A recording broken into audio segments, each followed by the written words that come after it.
ओम शांति। आज के इस सत्र में सभी हैप्पी और होली रहने वाली आत्माओं का स्वागत है। आज हम सब 16 जून 1972 की अव्यक्त मुरली का अध्ययन करेंगे। इसमें सदा हर्षित रहने की बात कही गई है। इस मुरली में ये बताया गया है कि सदा हर्षित रहना ब्राह्मण आत्माओं की मुख्य पहचान है, उनका मूल संस्कार है। और हर्षित रहने का जो मुख्य साधन है वो है ज्ञान का सिमरण करते रहना, जिससे व्यर्थ के संकल्प समाप्त हो जाते हैं। अक्सर हम सभी सोचते हैं कि इस उथल पुथल की दुनिया में, जहां चारों ओर झंझावात हैं, कसमकस है, ऐसी दुनिया में सदा हर्षित रहना संभव है। दुनिया के लोगों का हर्षित रहना हवा के भरे गुब्बारे के समान हो गया है। जैसे कि किसी गुब्बारे में हवा भर दिया जाए तो वो थोड़े समय के लिए ऊपर उठता है, लेकिन जल्दी ही वह फट जाता है और नीचे गिरता है। ठीक इसी प्रकार से हमारी खुशियां हैं।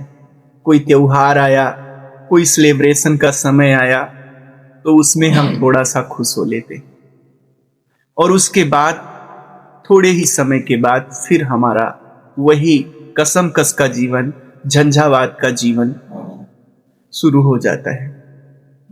लेकिन बाबा आज हम सब बच्चों को एक ऐसी विधि बता रहे हैं जिसके द्वारा हम सदा हर्षित मुख रह सकते हैं। कि विष्णु की चित्र जिसमें कि वे क्षीर सागर में शेष सैया पे लेटे हुए हैं और योग निद्रा में हैं, मगन अवस्था में हैं, उसको याद करो। देवताएं तो बहुत हैं, ब्रह्मा भी हैं, विष्णु भी हैं, शंकर भी हैं, लेकिन इनमें से विष्णु को एक ऐसा दिखाते हैं जो सदा ही हर्षित मुख होते। उसका कारण क्या है? जैसे आज के संसार में चारों ओर उथल पुथल, युद्ध, झंझावात है, वो जो क्षीर सागर है, जो शेष सैया है, वो इस बात का प्रतीक है। सागर, समंदर जहां लहरें आ रही हैं, जिसमें घड़ियाल, नाग आदि जैसे खूंखार जानवर रह रहे हैं, जिसकी सैया स्वयं नाग की है, और उस पर भी वो विष्णु बड़े ही शांत पूर्वक मगन अवस्था में लेटे हुए। इसका मतलब अगर हम उनके गुणों को धारण करें, उनके चरित्रों का चिंतन करें, तो हम इस विषय सागर रूपी संसार में रहते हुए भी, झंझावात में रहते हुए भी उन्हीं के समान शांत चित्त, हर्षित मुख रह सकते हैं। अगर आपको ऐसे किसी जंगल में ही रहने के लिए कह दिया जाए तो क्या होगा? आप ऐसे शांत स्वरूप रह सकेंगे? नहीं। वो तो सर्प की सैया पे लेटे हैं। अगर आपको केवल जमीन पे लेटने को कह दिया जाए तो नींद आएगी? नहीं। पता नहीं कौन सा कीड़ा मकोड़ा आके हमें परेशान कर दे, काट ले, डरते रहोगे, चौकन्ने रहोगे। लेकिन वे विपरीत परिस्थितियों में भी सदा मगन है। विष्णु का ये चित्र दिखाता है कि ऐसे संसार की विपरीत परिस्थितियों में रहते हुए हम आत्माएं भी मगन, हर्षित मुख रह सकते हैं। और परमानेंट, ये नहीं कि टेम्परेरी। तो उसका कारण क्या है? विष्णु को हमेशा मनन अवस्था में दिखाते। वो सो नहीं रहे होते, मगन और मनन में डूबे होते हैं, सिमरण में डूबे होते हैं। तो किसका सिमरण करते हैं? ज्ञान का सिमरण करते हैं। तो इस प्रकार से अगर हम आत्माएं व्यर्थ के सिमरण को छोड़कर ज्ञान का सिमरण में विजय रखें अपने आप को, तो हम सदा हर्षित मुख रह सकते हैं। ऐसे विष्णु के हाथ में शंख, चक्र, गदा, पद्म दिखाते हैं। इसका अर्थ हुआ ज्ञान शंख बजाते हैं, पुरुषार्थ रूपी गदा दिखाते हैं कि वो पुरुषार्थी हैं, श्रेष्ठ पुरुषार्थी हैं, वो पुरुषार्थ कर चुके हैं। पद्म अर्थात उनकी दृष्टि वृत्ति सब कमलवत है, प्योर है। चक्र अर्थात वो स्वयं का दर्शन करते हैं, पर दर्शन नहीं करते। तो ऐसे ऐसे अगर हम विष्णु के सारे गुणों को अपने जीवन में लाएं तो हम सच्चे वैष्णव कहलाएंगे और फिर हम भी इस संसार रूपी सागर में रहते हुए प्रसन्न मुद्रा में सदा रह सकते। ऐसे आज की ये मुरली कहती है। विष्णु के 4 हाथ दिखाते हैं, 2 स्त्री के 2 पुरुष के। इसका अर्थ ये हुआ कि विष्णु अर्थात वो आत्मा जो अपने अंदर स्त्रीण और पुरुष दोनों गुणों को बैलेंस में रखे। आत्मा में सौम्य गुण भी हैं, स्त्रियों के गुण भी आत्मा में हैं और पुरुषों के गुण भी आत्मा में हैं, क्योंकि आत्मा तो निराकार है। जब वो स्त्री का शरीर लेती है तो उसके अंदर स्त्री वाले गुण प्रभावी हो जाते हैं, पुरुष वाले गौण हो जाते हैं। जब वही आत्मा पुरुष का शरीर लेती है तो उसके अंदर पुरुष वाले गुण प्रभावी हो जाते हैं, स्त्री वाले गौण हो जाते हैं। लेकिन जो विष्णु है वो मोहनी भी बन सकते हैं तो मोहन भी बन सकते हैं। ऐसा विष्णु में दिखाया गया है। इसका मतलब कि वो आत्मा जो अपने अंदर स्त्री और पुरुष के जो 2 गुण होते हैं, जो सौम्य गुण हैं, प्रेम के गुण हैं, स्नेह के गुण हैं, पालना के गुण हैं, वो स्त्री के हैं। जो साहस का गुण है, शक्ति का स्वरूप है, वो पुरुषों का गुण है। तो विष्णु में ये दोनों गुणों का बैलेंस है।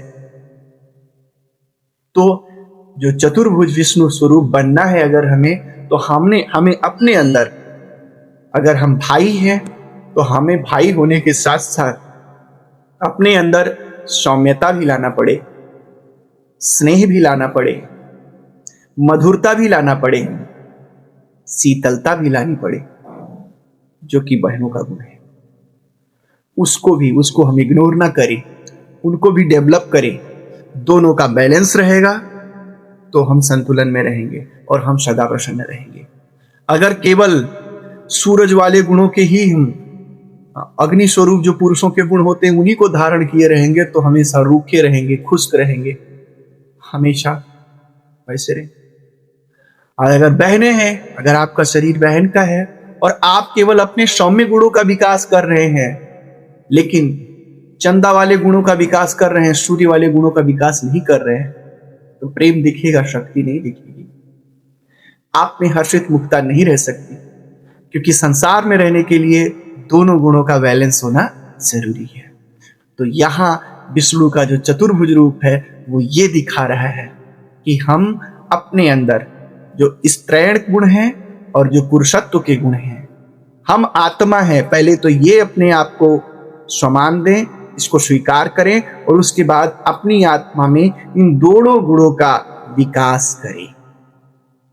तब आप विष्णु के समान निर्भय होकर के हर्षित मुख जीवन जी सकते हैं। तो ऐसे अलंकार हम सबको भी धारण करने हैं। हर्षित न रहने का कारण क्या है? आज के डेट में जो संसार के लोग हर्षित नहीं रह रहे हैं, और सबसे बड़ी बात, संसार के रहे ना रहे, जो बाबा के बच्चे, जो पुरुषार्थी आत्माएं हैं, वे भी सदा हर्षित नहीं रह पा रही हैं, उसका कारण क्या है? तो उसके 2-3 कारण बाबा ने गिनाए हैं। आइए हम उन एक एक कारणों को सुनते हैं। पहला तो है कि ज्ञान का सिमरण ना करके व्यर्थ का सिमरण करते हैं बच्चे। तो आज सारा दिन, आज क्या सारा दिन, हमेशा बीच बीच में हमें चेक करते रहना है, साक्षी होकर स्वयं को देखना है कि ज्ञान का सिमरण कर रहे हैं या व्यर्थ का। बैठ के आपस में झगमुई कर रहे हैं तो अंदर से थोड़े समय के लिए आए, देखें क्या हो रहा है। व्यर्थ हो रहा है तो व्यर्थ के चिंतन से क्या होंगे? कमजोर होंगे, निर्बल होंगे। और जब कमजोर है, निर्बल है, तो सुखी कहां, तो हर्षित मुख कहां? मोबाइल पे स्क्रोलिंग कर रहे हैं तो वो भी देखना है, करते जाओ, आदत पड़ गई है हमारी, तो हम फिर उस पे अपने आप को बीच में देख लें। ये ज्ञान सिमरण कर रहे हैं या व्यर्थ सिमरण कर रहे हैं? सब उद्देश्य स्क्रोलिंग हो रहा है या ऐसे ही खाली समय है तो शुरू है? व्यर्थ है अगर, कमजोर होंगे और मुंह लटकेगा, हर्षित मुक्ता नहीं रहेगी। तो हमें बीच बीच में अपने आप को जो है सजग करते रहना है। ज्ञान सिमरण, ज्ञान का जितना सिमरण करेंगे उतना हल्के होंगे, उतना लाइट आएगी, उतना जीवन में माइट आएगी। और जहां लाइट है, माइट है, वहां चेहरा चमके ना, ये संभव नहीं है। दूसरी बात कहते हैं बाबा कि पास्ट को याद करते हैं, ये है, भूतकाल की चीजों को याद करते हैं। और भूतकाल में खासकर जो दुख की चीजें होती हैं, जो दुखी हुए हैं, किसी ने सताया है, किसी ने कुछ किया है, उसको बार बार याद करते हैं। यह भी व्यर्थ की ही श्रेणी में आता है। जो आप पास्ट को याद कर रहे हो, अगर उसकी याद से आपको दुख ही मिल रहा है तो क्यों याद कर रहे हो? पास्ट को याद करने के लिए बाबा ने मना नहीं किया है, लेकिन उस पास्ट को याद करो जिससे आपको कुछ शिक्षा मिल रही हो। अगर बार बार आपने कोई गलती कर दी है या आपके साथ किसी ने कुछ गलत किया था और बार बार उसको याद करते हो, फिर दुखी होते हो। गलती तो सुधार नहीं सकते, तो फिर फायदा क्या है? दुखी होने के लिए याद कर रहे हो क्या? इसलिए बाबा ने कहा कि पास्ट लाइफ को, पास्ट चीजों को याद नहीं करना है। जब पास्ट की याद से कोई सुखदायी प्राप्ति नहीं होती है तो उसे याद क्यों करते हो? पास्ट की याद से अगर कुछ सुख मिल रहा हो, कुछ बातें हमारे जीवन में अच्छी घटित हो रही हो, तब तो याद करना ठीक है। व्यर्थ चिंतन का परिणाम भी व्यर्थ ही होगा। हम सोच हमेशा व्यर्थ रहे हैं, बैठे झगमुई बातें कर रहे हैं, मोबाइल पे बेवजह स्क्रोलिंग कर रहे हैं। तो अगर हम ऐसे ऐसे व्यर्थ चिंतन कर रहे हैं, व्यर्थ कार्य कर रहे हैं, तो उसका परिणाम क्या आएगा? रिजल्ट क्या आएगा? व्यर्थ ही होगा। जब रिजल्ट व्यर्थ होगा तो शक्ति मिलेगी? परिणाम समझते हो, अंदर ये पता है कि ये बेकार का चीज है, फिर भी वो कर रहे हैं, फिर भी प्रैक्टिकल में आते हो। परिणाम समझ रहे हो, फिर भी प्रैक्टिकल में आते हो, तो इसको क्या कहा जाएगा? इसको कहा जाएगा कि निर्बलता है। हमारे अंदर वो विल पावर नहीं है, वो दृढ़ इच्छा शक्ति नहीं है कि हम जान गए ये चीज व्यर्थ है, हम जान गए ये पास्ट की चीज जो याद कर रहे हैं इससे हमारा कुछ भला होने वाला नहीं है, और इसके बाद भी हम उसको भुला नहीं पा रहे हैं, उसको छोड़ नहीं पा रहे हैं, आदतवश, स्वभाववश हम फिर उसी को कर रहे हैं। तो इसका मतलब हम निर्बल हैं, हमारे अंदर परिवर्तन करने की वो शक्ति नहीं है। समझते हुए भी ना कर पाओ, समझते हैं कि ये होना चाहिए, इसमें कोई बुराई नहीं है, और उसके बाद भी वो नहीं कर पाते जो होना चाहिए, बल्कि वो करते हो जो आपका स्वभाव है, तो इसको निर्बल कहा जाएगा ना। तो एक कारण निर्बलता भी है, समझते हुए भी कर नहीं पाते, इसको कहा जाता है निर्बलता। तो एक तो व्यर्थ का चिंतन, दूसरा पास्ट लाइफ को याद करना, तीसरा पास्ट लाइफ और व्यर्थ के चिंतन के कारण चरित्र में निर्बलता आ गई। इन कारणों से हमारी खुशियां अस्थाई नहीं रहती हैं। और तीसरा जो सबसे बड़ा कारण है आज की डेट में, वो है नकली संस्कार, बंतूपन। बाबा ने इस मुरली में बताया है कि आजकल के संसार के लोगों में बंतूपन बहुत आ गया है। बनावट इतनी है कि असली गायब ही हो जा रहा है। चरित्र में भी बनावट और चित्र में भी बनावट है। उदाहरण देते हुए बाबा कहते हैं कि आजकल अपनी सूरत की को भी नकली बनाने का फैशन है। कोई टैटू गुदा रहा है, कोई कुछ कर रहा है। दुनिया में तो ये सब बहुत हो रहा है, देख रहे हो। तो संसार के लोग टैटू गुदा रहे हैं, कोई कपड़ा कुछ ऐसे पहन रहे हैं नए नए फैशंस के कि असली स्वरूप उनका गायब ही हो जाए। कोई बाल बना रहा है, तरह तरह के जो है स्टाइल्स लोग कर रहे हैं ताकि उनका जो है सुंदर बने। सुंदर बनने की जगह पे और कुरूप बन जाते हैं। तो कहते हैं बाबा कि नकली बनाने का फैशन है। कोई ना कोई श्रृंगार करते रहते हैं और असलियत छुप जाती है। असली चेहरा छुप गया, असली जो है चरित्र छुप गया। तो ऐसे आप बच्चे क्या करते हो? जो ईश्वरीय बच्चे हैं क्या करते हैं? वे नकली चरित्र बनाते हैं, माया रावण के संस्कार धारण कर लेते, अपने आदि अनादि स्वरूप असली स्वरूप को भूल कर मैं कौन हूं, क्या हूं, किसका हूं, संगम युगी श्रेष्ठ स्वरूप को भूल कर वे नकली स्वरूप धारण कर लेते। और इसके कारण, उस नकली स्वरूप के कारण कितनी देर तक खुशी रहेगी? आप मान लिया जाए पक्के रंग के हैं, आपका स्वरूप ठीक नहीं है, आप पार्लर गए हैं और आपने लगवा लिया है, अच्छा खासा मेकअप लगा लिया है, आईब्रो बनवा लिया है और बहुत कुछ, नाक वाक थोड़ा सही कर लिया है। अब वो कितने देर तक सही रहेगा? मेकअप परमानेंट तो है नहीं। थोड़ी देर के बाद जैसे वो एक एक मेकअप उजड़ना शुरू होगा, आपकी खुशी फिर से क्या हो जाएगी? घुट जाएगी। इसलिए जो सत्य है स्वीकार करने की हिम्मत करो, बंतूपन को खत्म करो, तो आपकी असलियत। हम नॉर्मल व्यक्ति हैं, मध्यम वर्गीय व्यक्ति हैं, लेकिन जब हम किसी पार्टी में जाते हैं तो हम ऐसे कपड़ा पहनते हैं, ऐसे अपने रौब आज दिखाते हैं मानो हम कितने उच्च वर्गीय। तो अपने उस, और चाहे हम वो कपड़े, वो लत्ते, वो रौब की सामान चाहे उधार करके ही क्यों ना लाए, उसके वजह से कितने देर तक आपकी वो खुशी रहेगी? तो आज के डेट में बहुत ही आर्टिफिशियलिटी है। अगर बाबा के बच्चे भी आर्टिफिशियलिटी से मुक्त नहीं होते हैं तो उनकी भी खुशी सदा काल के लिए नहीं रहेगी। वो चित्र में आर्टिफिशियलिटी करते हैं और हम चरित्र में गंतूपन लाते हैं। तो यहां बाबा कहते हैं आर्टिफिशियल श्रृंगार और आर्टिफिशियल एक्ट से असुर बन जाते हैं। देवता बनने की जगह पे बल्कि और क्या बन जाते हैं? असुर बन जाते हैं।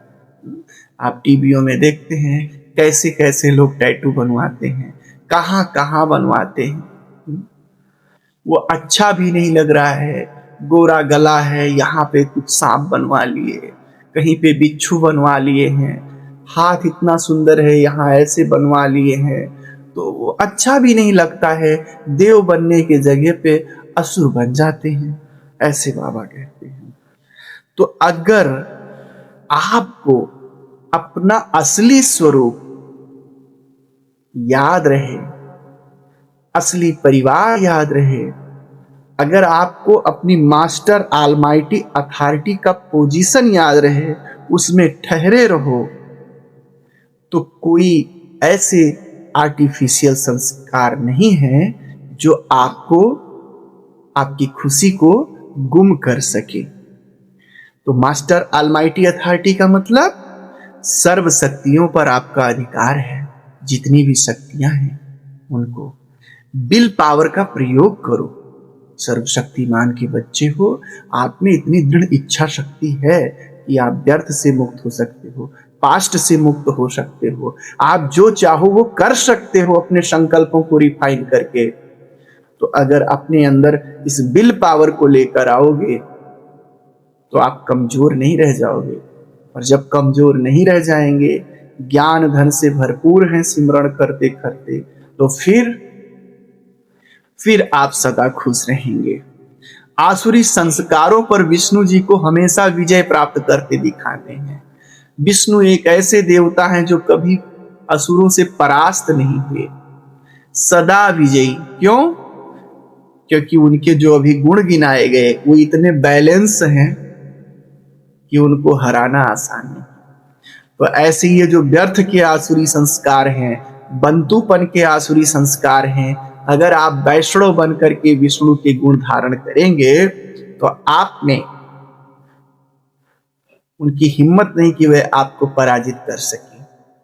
और फिर आपकी मधुर मुस्कान वैसे ही बनी रहेगी जैसे विष्णु जी की सदा बनी रहती है। अपनी पोजीशन पर सदा सेट रहें। अपने अलौकिक जन्म को याद करें कि आप साधारण नहीं हो, आप इस समय परमात्मा पिता की संतान हो। संगम युग के महत्व को याद करें कि यह संगम युग कितना महत्वपूर्ण है।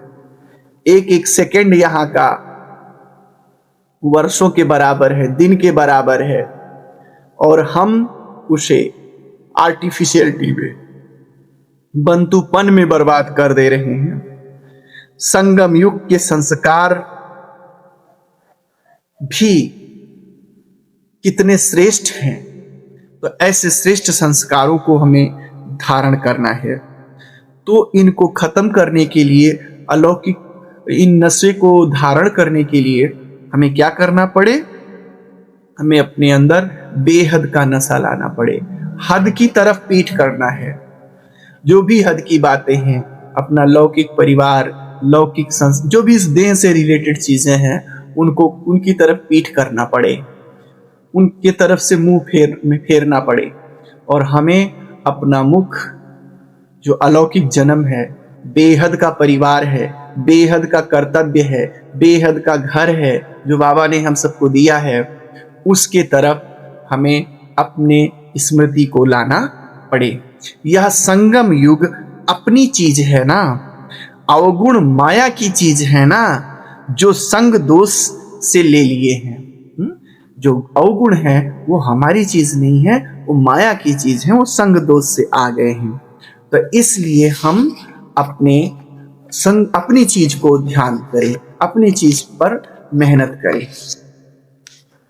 यदि हम सभी इन गुणों और शक्तियों को धारण नहीं करेंगे जो विष्णु जी के अंदर दिखाए गए हैं, तो जैसे दुनिया की हालत है, उसकी टेम्परेरी खुशी है फटे हुए गुब्बारे की, वैसे हमारी भी हालत हो जाएगी। हमारी भी खुशियां टेम्परेरी रहेंगी।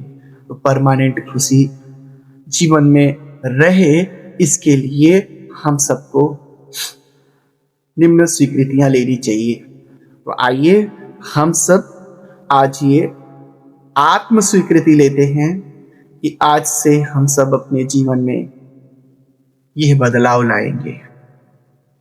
मैं आत्मा मास्टर ऑलमाइटी अथॉरिटी हूं।